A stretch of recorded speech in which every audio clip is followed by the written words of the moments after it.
Vamos a dar inicio al simposio de la Secretaría de Salud, en el cual vamos a hablar de síndrome metabólico, una visión epidemiológica en México, para lo cual cedo el micrófono al doctor Mancha y al doctor Barriguete.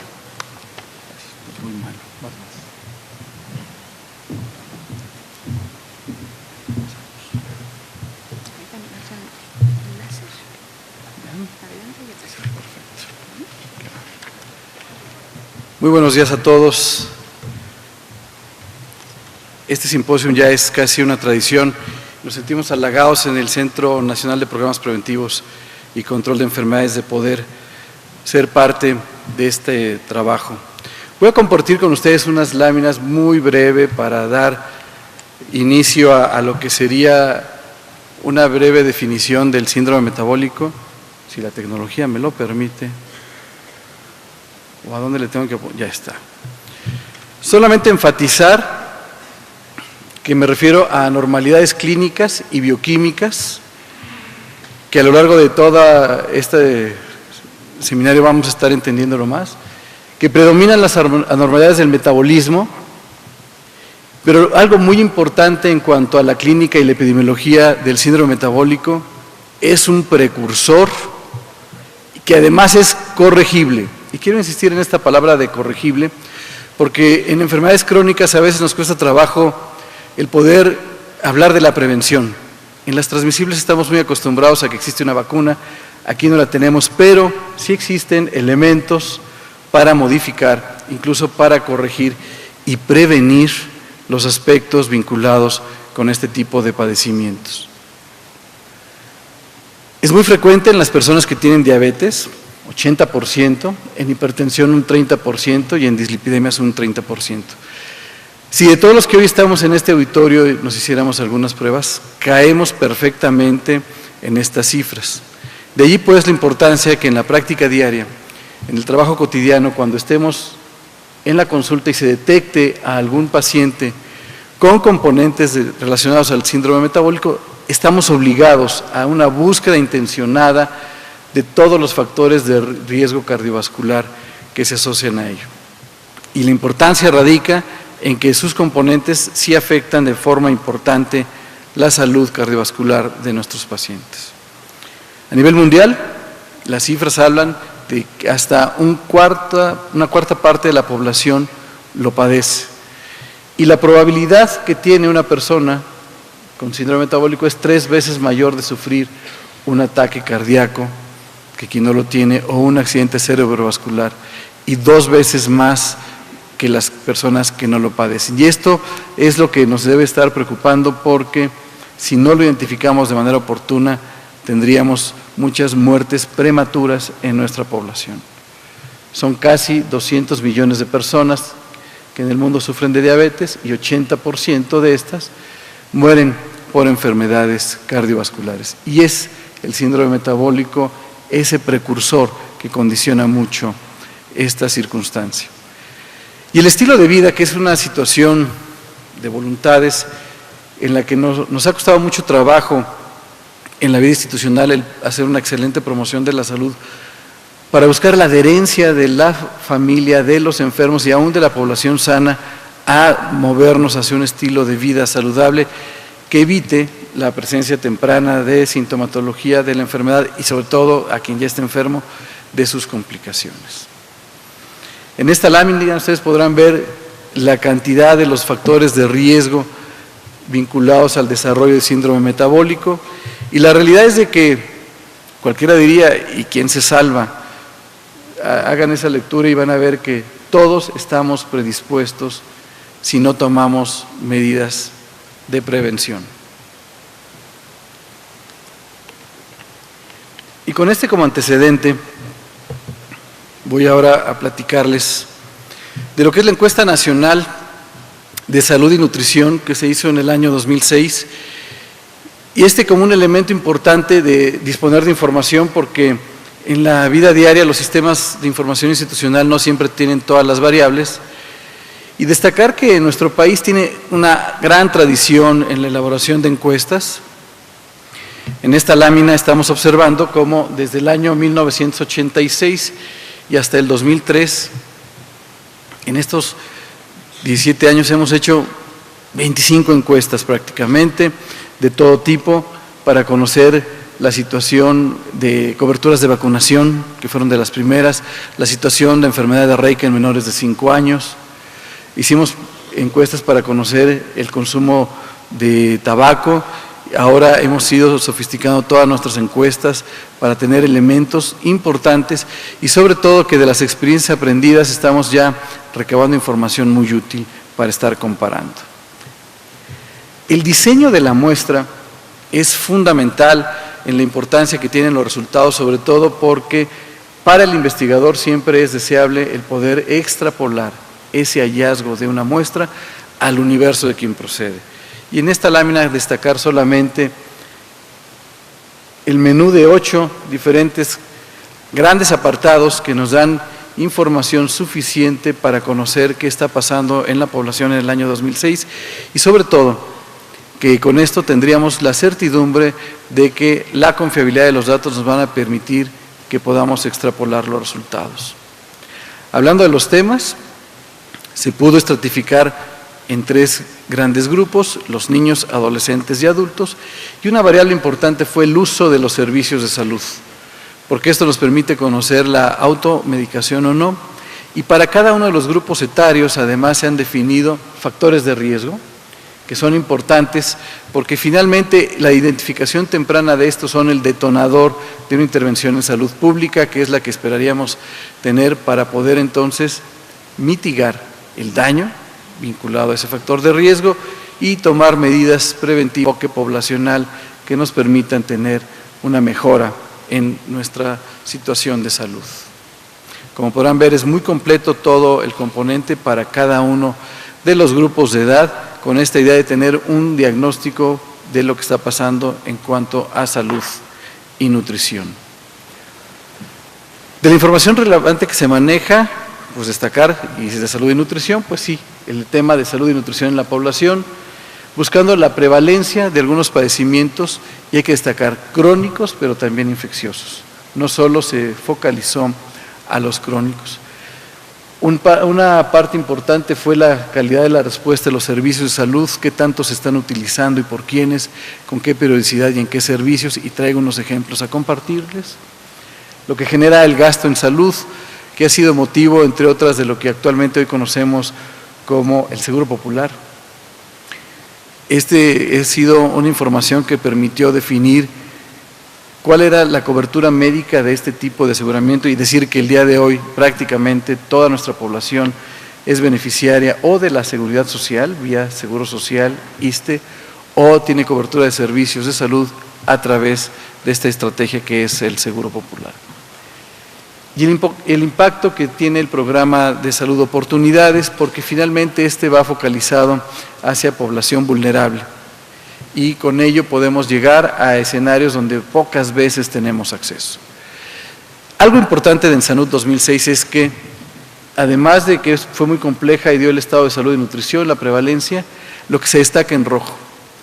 que no habíamos tenido oportunidad de ser comparativos de lo que está ocurriendo, habíamos estado hablando de los cortes, y cada corte de una encuesta nacional de salud y nutrición arrojaba resultados, pero aquí se fue capaz de comparar qué había ocurrido en el año de 1988-99,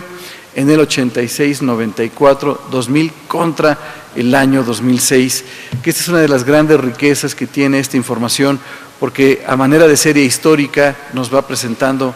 cuál ha sido la evolución de los diferentes estados de salud de la población mexicana y los factores de riesgo asociados a ella. Importante destacar que pudo estratificarse la población según su característica de estar ubicada en sedes urbanas o rurales y haber hecho 4 estratos de ingreso y 4 grupos de población,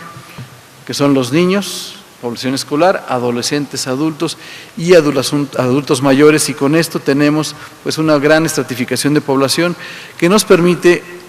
en salud pública a los programas que tenemos focalizados a grupos etarios específicos, tener una focalización muy precisa basado en un hallazgo que constantemente en el tiempo se va actualizando y nos permite reorientar el rumbo de las diferentes intervenciones.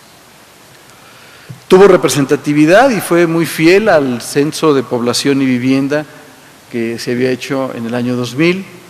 El diseño muestral cubrió a 48,000 viviendas. Esta es la numeralia de toda la población que lo integra. Y destaca que hubo oportunidad de hacer además algunas mediciones de macronutrientes en serología en 50,000 personas y antropometría en 90,000. Esto es importante porque se trascendió no solo al llenado de un cuestionario, sino además a tener ahora información de estos marcadores bioquímicos que nos pudieran decir. Y en este mapa lo que se pretende reflejar es cómo se programó el poder cubrir las diferentes regiones del país en 4 rutas y de manera importante lo que viene en el texto, el que se ha solicitado a la familia, sobre todo cuando son menores, a que tengamos el consentimiento informado para la toma de las muestras. Esto nos ha permitido mucha confiabilidad en la población de que podemos regresar en el tiempo, este año regresaremos a hacer otra en Sanut, para poder tener esa serie histórica actualizada e ir moviéndonos hacia lo que los hallazgos nos vayan señalando. Bueno, y a partir de esta lámina voy a presentarles ahora sí ya resultados muy concretos de la ENSANUT. Uno es la diferencia con la pirámide de población que tuvimos en el censo, la que obtuvimos de ENSANUT. Destacar que la población de mujeres ha crecido para ese corte de fechas, que la base de la pirámide de 0 a 4 ahora es más angosta en los resultados de ENSANUT y que la población de adolescentes se ha concentrado mucho más de lo que teníamos en el censo. Esto es importante porque tiene que ver con los diferentes servicios de salud a ofertar, pero impacta en la vida diaria en otros componentes que tienen que ver con educación. La escuela es un escenario importante para nosotros desde la visión de salud y tiene que ver con esparcimiento en estos grupos de población que son cada vez más demandantes. A manera de ejemplo de todos los hallazgos en utilización de los servicios de salud, en rojo estamos haciendo referencia a que el grupo de 0 y 4 y el de 60 y 69 son los que más utilizaron los servicios de salud de tipo curativo, que es lo que aparece aquí. En azul, que los servicios hospitalarios fueron más frecuentes al llegar a la edad reproductiva y también en los adultos mayores. Y destaca también que los servicios curativos tienen un uso mayor en los que son más de 70 y tenemos también grupos curativos con la tasa de utilización en mayor medida en los menores de edad y conforme avanza la edad va un poco disminuyendo y es una tendencia lógica. La población, hemos observado, conforme ingresa a la escuela, deja de usar un poco los servicios de salud y es algo que tendremos que revertir, sobre todo en los aspectos preventivos para motivarlos a que acudan. Un hallazgo interesante, la prevalencia de obesidad que arroja ENSANUT en el año 2006 es que en promedio 30% de la población lo padece. Dejo un poco la lámina para que cada quien se ubique en su entidad federativa. Como si fuera semáforo, los estados en verde son los que tienen prevalencias menores, los que van en rojo tienen prevalencias mayores. Y quiero que fijen su atención, porque a continuación vamos a ver otros mapas. ¿Qué está ocurriendo en estos estados? ¿Qué ocurre en Chiapas, en Oaxaca, en Guerrero? Porque un hallazgo interesante al comparar los diferentes resultados es que las prevalencias son las más bajas. Vamos a ver ahora con hipercolesterolemia cómo está el rango de la medición de colesterol y cómo tenemos estas entidades ahí marcadas, que son las que tienen entre 40 y más: Baja California Sur, Nuevo León, Tamaulipas, Jalisco, México y Quintana Roo. Y destaco este hallazgo de Guerrero, de Oaxaca y de Chiapas, donde no presentan, y repetimos ahora, fue obesidad con hipercolesterolemia en las prevalencias más bajas. Si hablamos de hipertensión arterial, y he buscado información que tenga que ver en estos ejemplos con todo lo que vamos a hablar de síndrome metabólico en estos días, el mismo tipo de imagen en cuanto a los estados que tienen los colores más intensos son donde existe una prevalencia mayor y los estados con los tonos más claros, son donde tenemos una prevalencia menor. Pareciera ser que vivir en esas entidades federativas fuera un factor de riesgo protector a estos padecimientos basados sin hacer otro tipo de análisis más que la visión aislada de cada uno de estos mapas de lo que está ocurriendo. Y hablando de la prevalencia que tenemos para con diabetes, 7.2 fue el promedio nacional. Aquí destacar que, al igual que en las otras, estos estados del sur, Guerrero, Oaxaca, Chiapas, siguen teniendo las prevalencias más bajas, y que uno de los hallazgos que reflejó en Salud es de que la mitad de los hombres que salieron positivos no se conocían enfermos. Que este es un dato que refleja el interés en el autocuidado de la salud de la población. Para con las mujeres apenas fue de una tercera parte, también tendríamos que trabajar algo en ello, y esto nos obliga a hacer la búsqueda intencionada, independientemente del motivo de consulta, de los factores de riesgo asociados, porque cuando es motivo del hallazgo de este tamizaje que se hizo en la encuesta, seguro que algunos de ellos ya los encontramos tarde, con complicaciones y con pocas probabilidades de revertir los daños asociados. Un hallazgo también interesante es tabaquismo como un factor de riesgo de la enfermedad crónica en lo general, que tiene una situación interesante, 3 veces más fuman hombres que mujeres, como se ve en esta lámina, para este grupo de edad, y cómo conforme avanza el tiempo, en ambos grupos desciende, aunque es más estable en las mujeres. El descenso es mucho más importante en los hombres. Y sigue siendo uno de los factores de riesgo a combatir. Y el factor de riesgo asociado a enfermedades crónicas que se ha escuchado mucho en medios y tenemos que trabajar de forma intensa en él, es el relacionado con sobrepeso y obesidad. Este nos ocupa y nos preocupa porque existen todos los elementos para poder combatirlo. Ha habido toda una serie de intervenciones al respecto. Parte de la política pública en la materia, más adelante será uno de los componentes que el doctor Armando Barriguete, al comentar la declaración ministerial, hará referencia, pero la preocupación surge porque haciendo la revisión de la población de 5 a 11 años, comparábamos 2009 con 2006, ya teníamos datos de población con sobrepeso y obesidad y cómo en el tiempo de 99 a 2006 se han incrementado. Para el caso de sobrepeso en niños, aumentó de 41% y en niñas es ahora de 47%. Y en obesidad tenemos que de niños pasa de 5.3 a 9.4, 77% de incremento en ese lapso, y es muy importante que podamos medirlo porque estamos hablando de una población de 5 a 11 años en la que una vez que tenemos este diagnóstico deberíamos de haber tenido intervenciones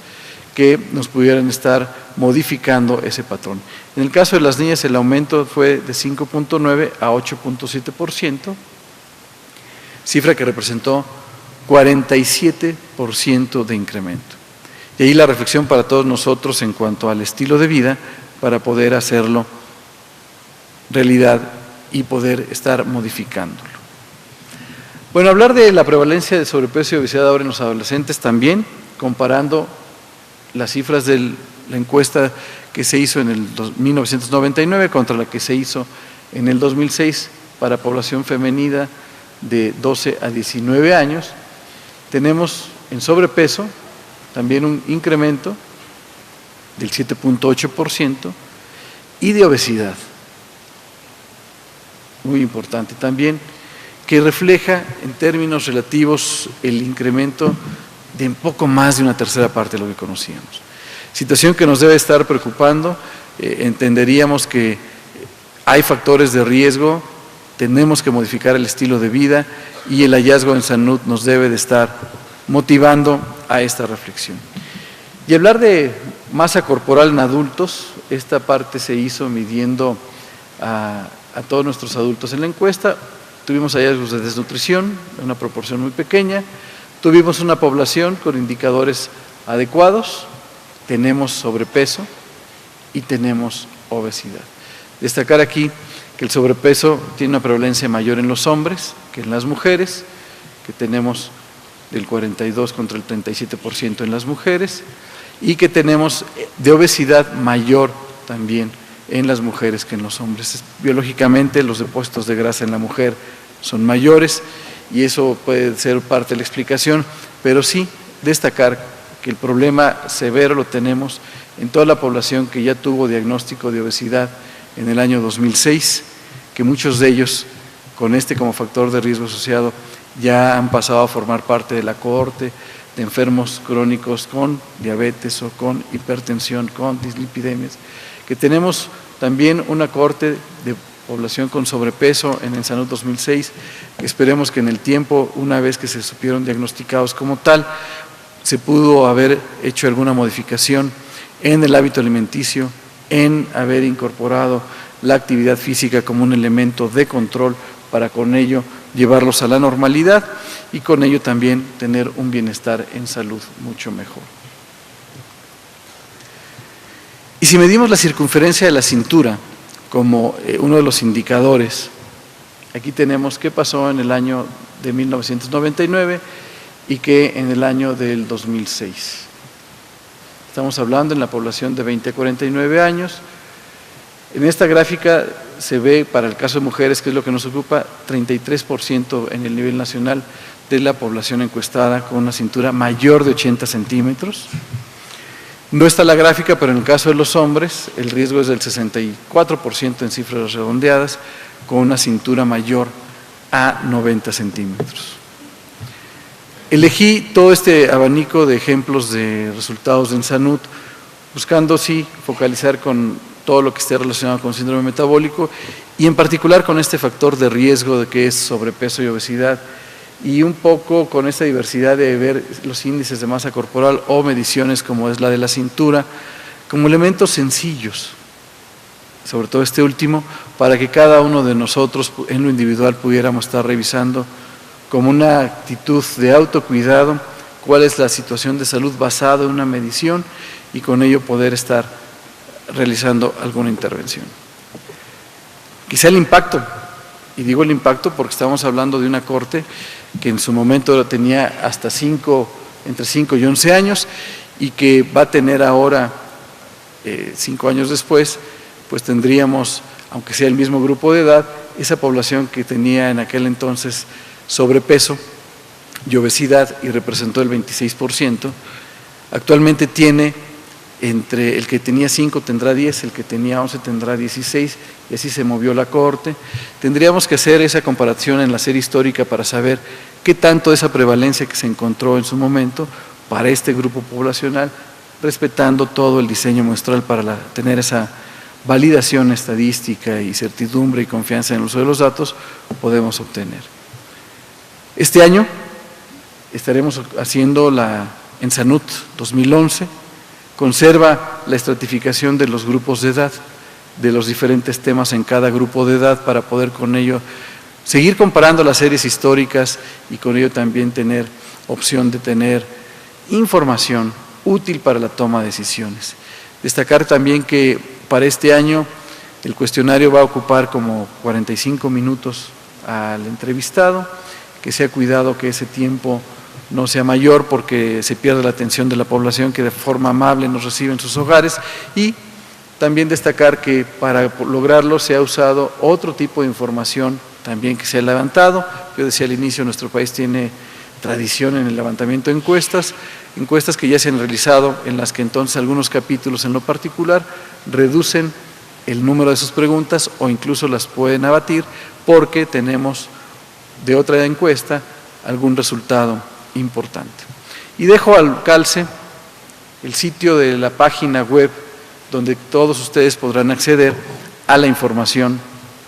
del ENSANUD 2006 y que esperemos tan pronto se levante y se tengan los resultados de la ENSANUD del año 2011, podamos también compartirla con ustedes. Y el exhorto a que los estudiantes, a que los investigadores, a que el médico en la operación pueda revisar estos resultados porque finalmente reflejan el esfuerzo de un equipo técnico que ha cuidado con esmero la calidad de la información que se brinda para que todos podamos hacer uso de ella y poder con esta tomar decisiones en el quehacer cotidiano. Muchas gracias.